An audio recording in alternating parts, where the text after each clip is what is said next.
that time again.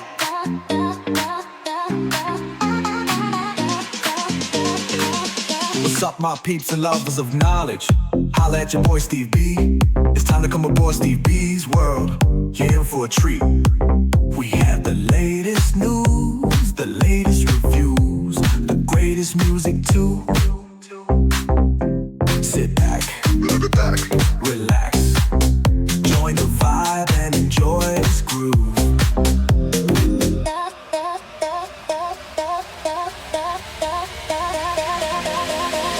What's up, my peeps and lovers of knowledge? Holla at your boy Steve B. It's time to come aboard Steve B's world. Get in for a treat. We have the latest news, the latest reviews, the greatest music too.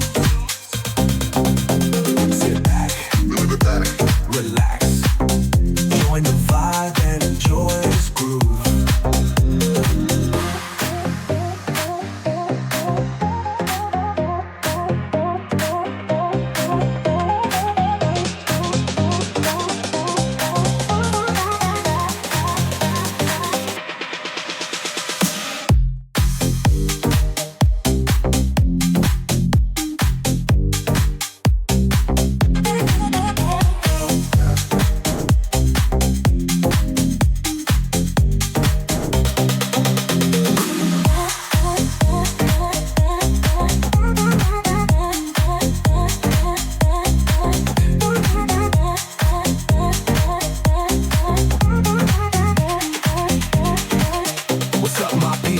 Of knowledge, holla at your boy Steve B. It's time to come aboard Steve B's world. You're in for a treat. We have the latest news, the latest reviews, the greatest music too. Sit back, relax, join the vibe and enjoy this groove.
My peeps and lovers of knowledge, holla at your boy Steve B. It's time to come aboard Steve B. What is happening, family? Steve B in the place to be again. Now check this out, family. I want you to stay to the end because I got some free stuff for you. But in the meantime, in between time, this video is about Number 44 hates black people. Yeah, I know. We all say we love that man. We all say we was an agent of change. We all say that brother got it together, but no.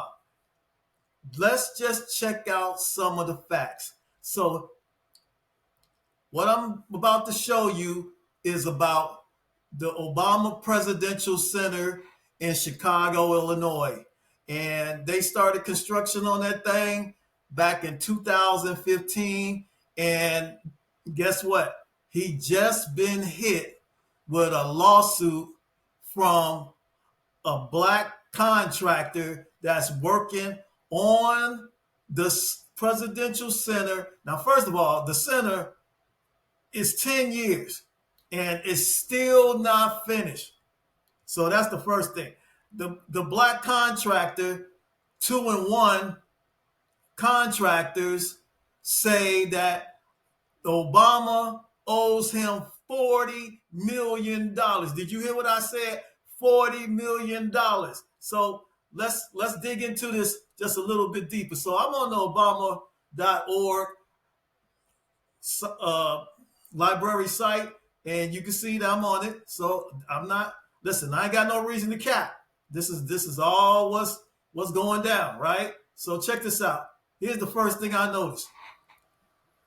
Obama is shaking hands with some of the workers on the site. This is on his website. And how come I don't see no brothers in this picture? I mean, what's up with that? I thought that the library was supposed to be built in Woodlawn and was supposed to help the community and Black folks in the Woodlawn area of Chicago. It has one of the highest unemployment rates, if not in the nation, but it definitely in the city. Excuse me. If you think I'm capping, check this out. Check this out. This is an image of unemployment rates in the neighborhood of Woodlawn. You see this? Green is where it's low, yellow is where it's moderate, and high is where it's high unemployment rates. I don't see nothing but red. Okay, here go the lake. Here go Marquette Drive. Here goes 67th Street right here. Here's Woodlawn right here. I don't see nothing but red all around there. So in 2025, you're going to tell me that this project helped Black folks in the city of Chicago, and that it was going to help with the unemployment rate. It was going to help get community block grants. It was going to help surrounding areas. It was going to help the area from being regentrified. Come on, man. Come on, man.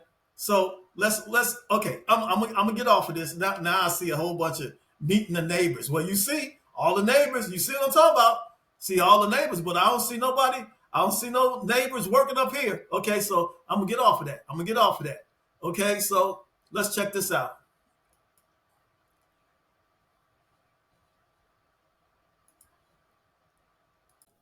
So let's dig a little deeper into this this problem that we're having while we are, as a community, expecting people that look like us to do stuff for the community, but in actuality, they're just making themselves rich or more powerful. And we as a community have to hold these people responsible, because they telling you right off the gip, they not gonna do nothing for us as a Black community. They're gonna do it for everybody else. And if you happen to get some little tidbits or some breadcrumbs after that, then you gonna be okay. And we gonna change and we gonna do everything that the Black community wants. So let's check this out. Let's dig a little deeper into this lawsuit. All right. So here it is. This is from the Black Enterprise. It's an article about what's going on right now. And basically, it's talking about the lawsuit. The lawsuit is being it was filed in January 2025 by Robert McGee, the owner of 2-in-1, a Black-owned company located on Chicago's South Side. And he accused Thornton Tomasetti, a New York-based engineering company, and the company entrusted with providing professional design services for the Presidential Library, of racial discrimination. Right? So, according to the Chicago Tribune, McGee and 2-in-1 alleges that Thornton Tomasetti's action left his company exposed to $40 million in debt and the risk of bankruptcy. Now, first of all, he had to hire, he signed some contracts and he said he was gonna pay my boy. He said he was gonna pay my boy, but evidently he ain't been paying my boy. He ain't been paying 2-in-1 Construction, and they got employees too. So somebody got to get paid. And who the hell is Thornton Tomasetti, right? Okay, let's go deeper. Let's go deeper. Let's go deeper. It said this lawsuit claims it stems from a lot of improper and unanticipated decision to create new rules around rebar spacing and tolerance requirements, which McGee allegedly placed his company under excessively rigorous and unnecessary inspection. So right off the bat, the brother is saying Tomasetti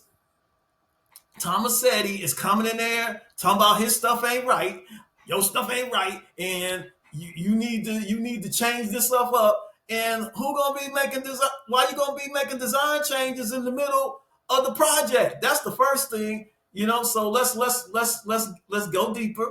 And McGee is saying that this impacted the productivity and resulted in millions and millions of loss. In addition to these claims, McGee alleges that the professional design services company engaged in racial discrimination by singling out his company for the errors while stating that the non-minority owned contractors were sufficiently qualified, which McGee alleges caused extreme financial loss and reputation harm for his company. The lawsuit follows as already years-long pause in the construction of Obama Presidential Library weathered separate challenges to the plan to build in a public park. The result in the opening of the museum portion of the library has been pushed back to 2026. According to the Wall Street Journal, the continued delays to the Obama Presidential Library has resulted in a dubious record for the center, making a modern record for the longest time between the end of a presidency and the opening of an associated library. So right then and there, that's why they blaming the brother. You hired the brother to work on the project, and then now all of a sudden you want to say that, hey, you is messing up. But yet it's other people on the project that's working, but they not black. So they ain't messed up, but he the only one that messed up. So who is 2-in-1 Construction? Let's go into that. So let's dive deep. Let's dive deep, my friends. Let's dive deep into this. Okay? I want y'all to see who this person is, right? So 2-in-1 Construction contractors. All right? I know this guy personally because I work in the construction industry, so I know who this guy is. But I want to show you who he is, okay? So right off the bat, it says 2-in-1 Contractors, a Chicago-based general contractor established in 1984. Did you hear what I said?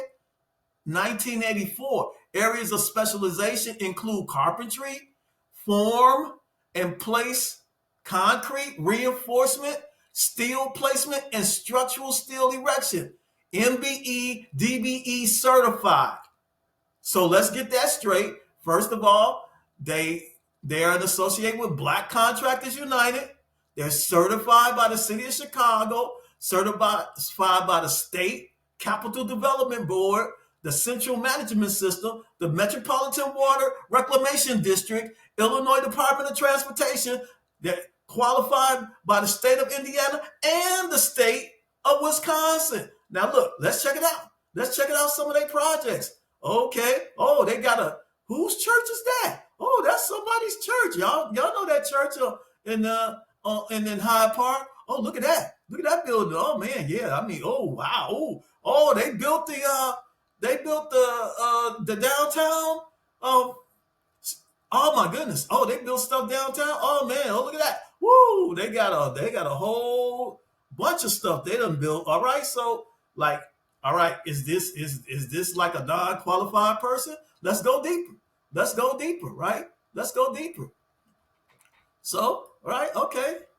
Okay, so they do general contracting, they do construction management. All right, let's see. Let's see. I want to show you who these people are. Right? Okay, let's go deeper, right? Okay, that's the experience. Let me see. I'm trying to get to the right page here. All right. I'm trying to get to the right page. I'm trying to get to the right page. All right, let me see. There we go. That's what I was looking for. Now check this out. Now we say it's a black owned company, right? Okay, so check it out. Here is Mr. Robert McGee. I actually met this person in person. He's a nice guy, but listen, he got some credentials. As president, Mr. McGee is responsible for business development, project estimating, project management, oversees 2-in-1 contractors project during his 48 years. Listen, did you hear what I said? 48 years in construction, Mr. McGee has served as a project manager, estimator, engineer, superintendent, and is currently operation manager. Mr. McGee has been with 2-in-1 for 37 years. DePaul University BS, out of Chicago, American Concrete Institute. Okay, City of Chicago Mason contractor. Okay, does this sound like somebody that's unqualified? I'm just asking a question. I'm just asking a question. Okay, here's his chairman, Mr. Pfeiffer. Okay, this guy got a BS in industrial education, responsible for overseeing the board and office staff. Okay, blah, blah, blah. Right. Mr. Du Bois, project manager. Mr. Du Bois serves as a manager architect, been charged with the following responsibilities. Okay, preparing pay application, subcontractor, coordination, blah, blah, blah. University of Notre Dame. Okay, architecture. All right. Then we got my man over here, Mr. Cooney, 35 years of construction experience. So, during his career, he had the responsibility for planning, execution, management. Okay, Bradley University, College of Engineering, blase, blase, blase, blase. All right. So we ain't talking about no slouches, right? Okay. So let's see what else is going on. So we already know that the people that is suing, they got some good credentials. All right, so we diving deep. We diving deep, y'all. We diving deep. So check this out. This article is from the Institute for Policy Innovation. Now, this is by this guy Richard Epstein. Okay, I'm just telling you, this is the information that's out there. It says the Obama Foundation is now building the massive Obama Presidential Center in Chicago, Jackson Park is designed. It is designed by the great landscape architect Frederick Law Olmsted. But that venture is fraught with massive difficulties as it's a poor location, misses valuable opportunities to improve the overall land use and economic development in Chicago from putting it elsewhere. The foundation's sweetheart deal with Chicago violates the public trust doctrine, and the actual transfer took place without the foundation meeting either its financial preconditions or multiple environmental laws protecting key public landmarks. Even at this date, the deal should be undone. Okay. So let me just break it down. Who the hell is the great landscape architect Frederick Law Olmsted? All right, well, let's check it out. This is what I want to know. This is getting good, right? So check this out. Frederick Law Olmsted. All right. Frederick Law Olmsted was an American landscape architect, city planner, known for his wildlife conservation efforts and had a lifetime commitment. Well, wait a minute. So you telling me this white dude right here, okay, no offense, but check it out. He lived from 1822 to 1903, but he's contributed to the Everglades and the Yosemite National Park is coming up with those land plans. So basically, those are wide open spaces. This ain't no city. This ain't no city. Okay, so I mean, we could dive deep into this guy, right? But the point that I'm trying to make is they didn't want it to be in an urban area, so he did plans from this guy. Now, I'm gonna immediately ask: it's plenty of great black architects out here. So I just want to know. I just want to know why the Obama Foundation didn't use a black architect. All right. So this is another article. This is an article by the Manhattan Institute. So why Obama's presidency didn't lead to black progress. So these is white people. This ain't even us saying that. You know what I'm saying? Like this is like, wow. White people is even saying, hey, you ain't doing nothing for the black community. I mean, it ain't just me. Now check it out. Now it could be, I don't know they political persuasion. I'm just putting it out there. I said, through a historic achievement, Barack Obama's presidency was not the answer to black inequity. Since 1960s, black leaders have placed a heavy emphasis on gaining political power, and Barack Obama's presidency represented the apex of those efforts. The assumption rarely challenged is that black political clout must come before black social and economic advancement. But as Jason Rowley argues in an excerpt from his False Black Power, political success has not been a major factor in the rise of racial and ethnic groups from poverty to prosperity. Is he right? Is he right? I mean, I don't see nothing changed on the south and west sides of Chicago. I don't know. He just put it out there. So basically he's going in on stats. Now, the Voting Rights Act of 1965 was followed by large increases in black elected officials. In the Deep South, black officers grew from 100 in 1964 to 4,300 in 1968. Now, somebody got to check his stats because I think it was a lot of black politicians way before that in the South. So I'm just gonna, I don't know. Somebody got to check that. By the early 1980s, major U.S. cities with large black populations, such as Cleveland, Detroit, Chicago, Washington, Philadelphia, had elected black mayors. Between 1970 and 2010, a number of black elected officials nationwide increased from fewer than 1,500 to more than 10,000. Thank you. Now you're hitting the points, baby. You are hitting the points, baby, because that brings us to a little history lesson of what we want to know. So let's bring it back. Y'all see that? This article is about the late, great Harold Washington. Now, what made Harold Washington so cool?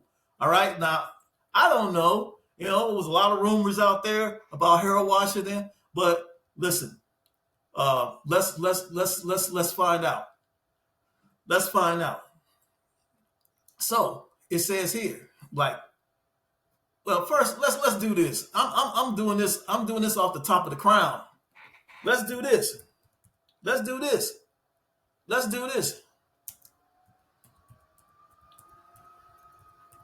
to show you, I ain't got no reason to be capping on here. All right, Harold Washington. Harold Washington was an American lawyer and politician who was the 51st mayor of Chicago. In April 1983, Washington became the first African American to be elected as the city's mayor at the age of 60, and he served as mayor until April 29, 1983, until his untimely death in 1987. Born and raised Chicago's own in the Bronzeville neighborhood, all right, where I grew up at, you know what I'm saying? Shout out to my Trey Five brothers, you know what I'm saying? Washington became involved in local Third Ward politics under Chicago Alderman and future Congressman Ralph Metcalfe after graduating from Roosevelt University Northwestern School of Law. All right. So Washington had previously served as Illinois State Senate and Illinois House Representative. All right. Okay. So he was the mayor of Chicago. Let's get something straight. Now let's go. Now let's get into it. Let's go into it. He was during his tenure as mayor. Um, he got into what was called the Council Wars. Washington's first term in office was characterized by conflict with the city council, dubbed as Council Wars, referring to the then recent Star Wars film, and caused the Chicago to be nicknamed Beirut on the Lake. In 29, all the city council majority refused to enact Washington's legislation. Sound familiar? Sound familiar? He was a reformist. He was a reformist, but he was a Democrat. But I say it again. He was a reformist. All right. So let's get it straight, right? So let's check it out. Let's check it out. What is he trying to reform? He brought up he wanted to have black minority contracts for the city. He tried to provide minority contracts for the city. That's what Harold Washington did, right? Let's get it straight, right? Okay. Let's just dig a little bit deeper.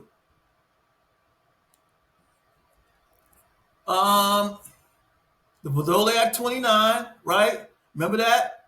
Ed Burke was the main leader. It was 20. So here it is. U.S. Congressman Dan Rostenkowski and William Lipinski and much of the Democratic Party during the first city council meeting. Washington and 21 supportive aldermen walked out of the meeting at a quorum. Bedoliak and 28, and the other 28 then chose committee chairman and assigned aldermen to various committees.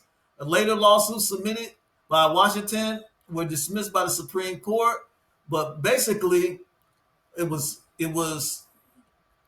28 white aldermen and one Hispanic alderman that made up the Bedole Act 29. So basically, and remember this, Mayor in 1987, mayoral general election defeated Bedoliak in the Solidarity Party. So what I'm saying is the reason why they repelled against Harold Washington was basically because of the fact that he wanted to have minority contracts split so that black contractors could actually get some work in the city of Chicago. You think I'm capping? Check this out.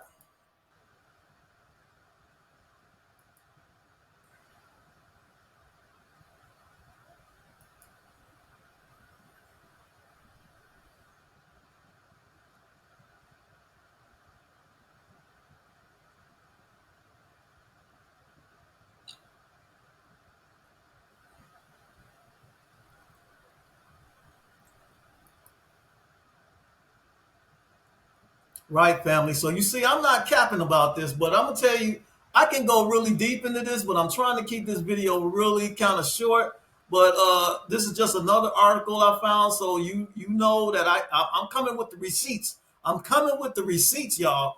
Okay. So Obama's library and the audacious hopes of a community. Okay.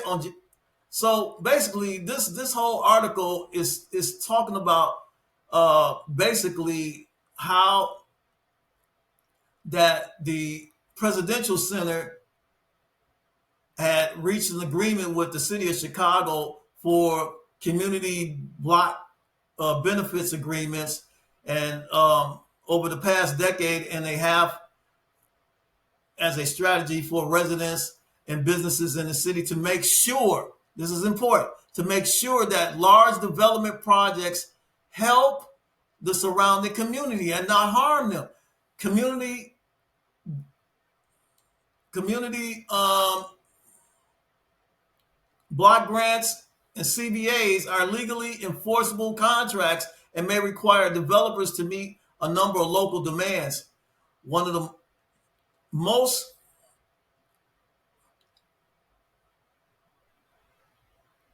well-known CBAs was drafted in 2001 when Los Angeles residents, business, and organizations agreed to support the construction of the Staples Center in exchange for the community benefits such as local park improvement, residential parking, a job training program, affordable housing. Well, okay, I don't know if that happened in LA, but I doubt it. So they was trying to do something in Chicago the same way. So it says, in this case, the Obama Presidential Center, what do residents want? A coalition of Southside organizations has created a list of development principles that includes setting aside jobs for young people and formerly incarcerated people are so schools for formerly incarcerated people, guaranteeing a living wage for employees, partnering with local public schools to provide educational program and free admission for students, and improving nearby public transportation. And basically, it said a CBA would help direct these jobs to the most that is in need. So Woodlawn, the neighborhood bordering Obama Presidential Center planned site has a per capita income of less than $19,000 a year and an unemployment rate more than 1.5 times the rest of the city. All right. Does the Obama Library need a CBA to be commercial success? Almost certainly not. So in other words, they don't need a community grant. They don't need a city grant. All right. So basically, what this is saying, this article is saying, is that if the Obama Presidential Library wanted to help the surrounding community, it could do so. So let's just ask a question. Has this library, or what is being built, but is it actually helping the community? I mean, I don't know. I can't tell you, but I don't think so. I just gave you the numbers. Is it more employment in the Woodlawn area for Black youth, teenagers? Is the schools better? What is the outcome of the presidential library? Or is the money just being funneled to Tomasetti? Let's real quick. And Thomas, let's just see who this guy is. Setti.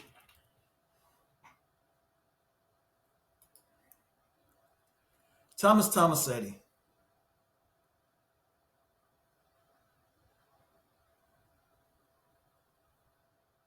Okay. We on his website. I just want you to see who this guy is, right? So this guy is, we apply scientific and engineering principles to solve the world's challenges, blah, blah, blah, blah, blah, blah.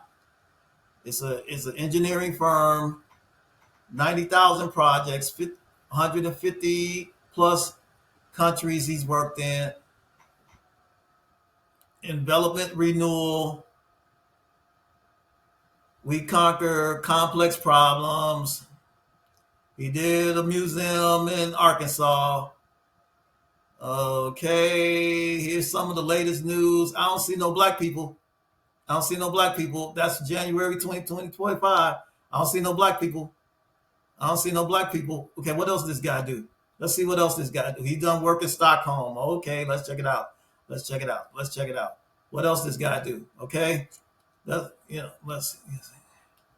see what else he do. Climate action. Oh, climate change is one of the biggest challenges. Oh, I see. Okay. All right. He's done all this type of work. Okay. Uh, our people. All right. Locations. He's done work. So the question is really, and I'm gonna end it on this.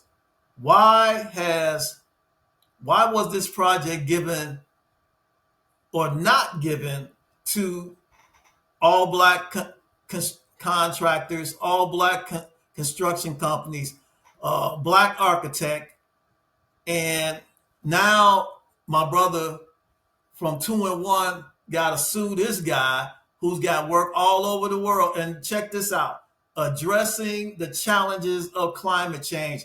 Does that sound familiar to you? Does that sound like some DEI stuff?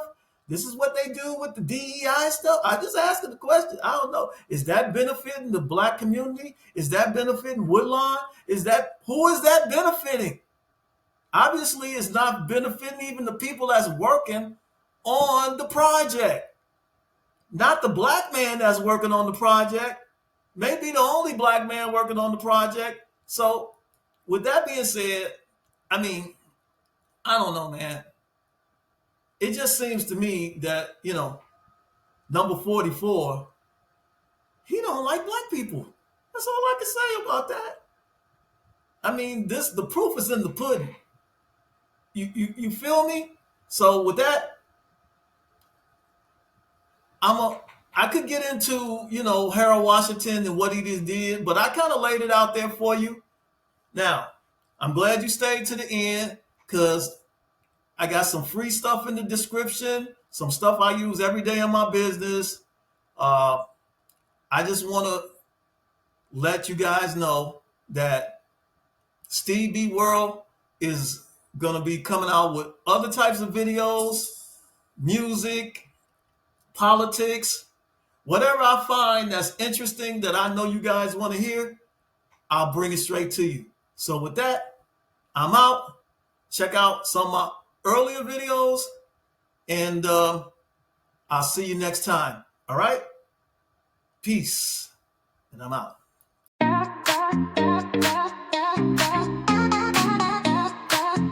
Ain't no cap. It's that time again.